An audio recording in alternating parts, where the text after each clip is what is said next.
Welcome to the Ask Chris Real Estate Podcast with Chris Phillips from Keller Williams. A successful 20-year veteran in the Middle Tennessee real estate market with over 100 five-star reviews, Chris is known for his knowledge and integrity. Whether you're buying, selling, investing, or just curious, his insight will guide you along the way. Hey everybody, welcome back to Ask Chris, where we bring your real estate insights that help you maximize your home's value and make smarter moves. And today I have a special guest, Cody Gartung with Gartung Plumbing. Cody, happy to have you today. Hey, thanks for having me on, Chris. Yeah, man, I wanted to talk to you a little bit about it since we worked a little bit this week with a buyer that we had, and I sent you over an inspection report, and it just gave me an aha, and figured we'd have you on the show so we could talk about these things. Oh yeah, absolutely. Little pipe issue there. Yeah. And what Cody did was we had a question about flex pipe, or the, what do you call it? PEX, or The PEX. polybutylene? Yeah, the PEX. Yeah. And the inspector had flagged it and said, hey, you might want to investigate this to make sure that flex pipe was not one that was a recall. So tell us a little bit about that. So PEX has different grades, A, B, C, D. You will never see D. You'll probably never see C. Home Depot sells B, and most of the time you'll want A. You want A in your house, and no PEX has had a recall except for NIBCO PEX. Okay. So that was a class action recall, and it was a multi-million-dollar lawsuit. Right. So you don't want that in your house if you got it. And isn't there a certain color? I heard this, and maybe I'm wrong. So that was just a myth. So Okay. a lot of the time they were saying red. Yes. But Yeah. no, it was just NIBCO. Okay. So the coloring is now just on the outside. PEX like Wurzbo, they stopped doing the whole color, and they'll just do coloring on the lettering. Okay. So Cody is a master plumber, by the way, just to let you know that. So Cody, let's talk a little bit about, the home inspection, and what should a buyer be looking for when they're doing a home inspection and they're looking for plumbing? Yeah, so home inspection, you want to make sure your pressure is correct. If you have a PRV on your house, an expansion tank, always check for leaks everywhere. Check your hose bibs, because those are known to bust. Okay. And should we look for those in certain ages of houses, or does it matter? All of them, especially an expansion tank, because Okay. your plumbing has thermal expansion, your pipes will expand and contract. Okay. And that'll cause, if you have copper, that'll cause pinhole leaks. There's a lot of galvanic corrosion because you have galvanized hangers but copper pipes. Right. So you got to watch for those.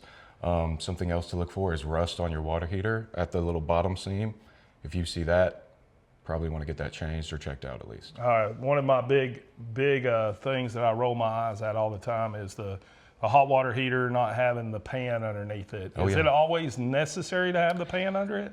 It's not necessary. You're supposed to have it by code. Unless it's in a garage, you don't have to have it, but you want it. Yeah. You want it. Okay. Also, a lot of the times it's supposed to be on a stand, Okay. but And then you see the ones that have the actual big iron thing prevent somebody from running their car into you the want hot. that so you don't blow up your house. Yeah, So. yeah. So do you prefer the old hot water heaters or the new tankless? Which one do you like? So it's a lot of misconception. People don't want the old ones, they want the new ones because they think they get instant heat. It's not instant heat, it's constant heat. Yeah. Now it is nice if you have a big family or a lot of people coming for like visiting. To me, I like a 50-gallon. It runs enough for 4 people. And For what you're good. doing. Oh, yeah. Right. Yeah.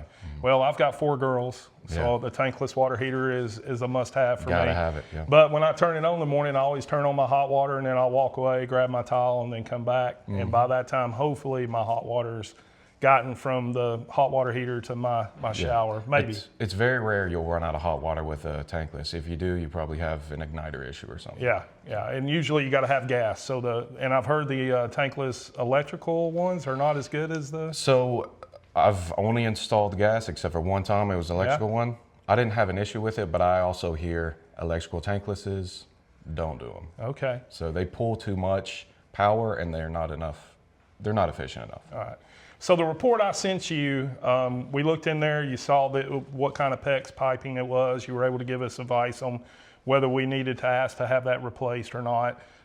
Some other things, we had some staining on some, how do we know that other than the inspector taking a picture and putting water in it and making sure that we're seeing a leak, how do we know it's done correctly? Is there... There's 2 options, right? You can have somebody like me come out of the house and make sure there's nothing going on. Right. Or you can buy a moisture meter and just stab it in, check it out. I forgot about that. Yeah, they have those. A lot of the time the inspector will flag anything that looks dirty. So it could just be dirt from the person getting out of the shower. It just depends. Right. Okay. All right. So those are some things that we can look for when we're purchasing a house. So now we own the home. What do we do to maintain it? Because a lot of people don't think about plumbing, like, hey, I got to do some things to make sure it lasts. Yeah, there's good preventative maintenance. Water filter being my biggest one. We have a water filter and softener in my house. Okay. It helps immensely. Another thing you can do is you can check to see, like I said in the beginning, if you have an expansion tank. If you don't have an expansion tank, by code you're supposed to now. Okay. How to check it, you flick the bottom, you flick the top. If it's duds on the bottom and the top, it's no good. If it duds and then dings, it's good. So you want to check that. And the expansion tank is usually where? On top of the water heater. Has to be on top of the water heater on the cold side, not on the hot side. On the cold side. Okay. All right. So we look for those things, and to maintain it, do we flush our water heater? That's the 50 gallons? Yeah, you should at least flush it at least once a year just for calcium buildup. Also, you want to check your hose bibs. Make sure you don't keep your hoses on them in the winter time. Right. Winterize them. It's better if you have an anti-siphon on the top of them.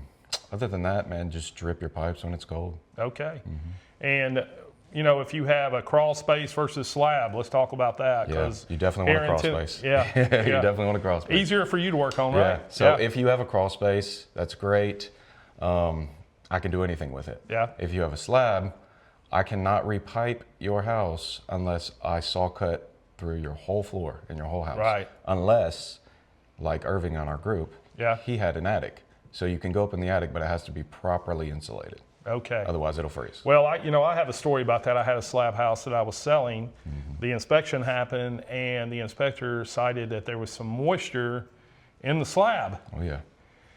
And I'm like, oh, man, we've got a leak. So we sent in 2 people to see if this leak was there. We had different moisture readers on it, and to make a, to find the result of it was we didn't have a leak, but we maybe had a crack in the slab that was bringing up some moisture into the slab itself. Okay, yeah.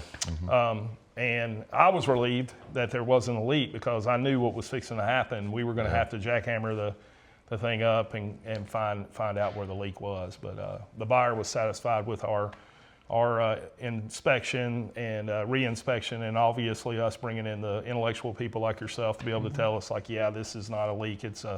It's just a crack in the slab. Yeah, and that's a good thing you want to have on your side there's a difference between a good plumber and a great plumber. Yeah. A good plumber will tell you everything that's wrong and try and upsell you. A great plumber will tell you everything that's wrong. Yeah. That's it. They don't got to upsell you. They just say, this is your option, take it or leave it. Yeah. Now, I know you're not a big fan of having to put in these water softeners, but so which one do you prefer? So I've been putting in Halo 5s. Okay. Also, Halo 5, I think it's a hybrid. So it comes with the water softener and the water filter. Okay. I'm putting in 2 of those tomorrow, actually. Okay. Yeah. All right. And how long do those last usually? Realistically, they should last 10 years. Okay. So about the same as a water heater. Okay. And then you just replace the filters and do it again? Yeah. Okay. And especially here in Tennessee with our water hardness, I mean, it's almost a must-have, right? You want a softener. I mean, you can tell a huge difference. It makes your hair feel and skin feel silky as well. Right. And it makes your appliances last longer. Yes. I hear that a lot. Yeah, you won't have that calcium buildup on your faucets, on your aerators, anything like that. Another thing you can do for preventive maintenance, take out your aerators. Get you a little plastic tool. Oh, okay. Flush them out a little bit. Yeah, because there's probably a bunch of buildup, on there. Okay. All right. Anything else you want to tell our folks out there about what we should do? So, maybe?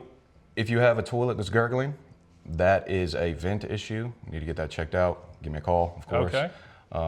What if I hear rattling in the wall? I mean, I had a place that had rattling in the wall. So rattling in the wall is pipes that aren't secured very well. Okay. So they just need to be, there's 2 options. You can deal with it, or you can open it up, secure them. Yeah. And if you don't secure them, then you take the risk of eventually it's going to shake and leak. Yeah, it'll pop a pinhole for sure, because you're going to hit a nail. I mean, there's plenty of drywall nails that just miss the stud. Yeah.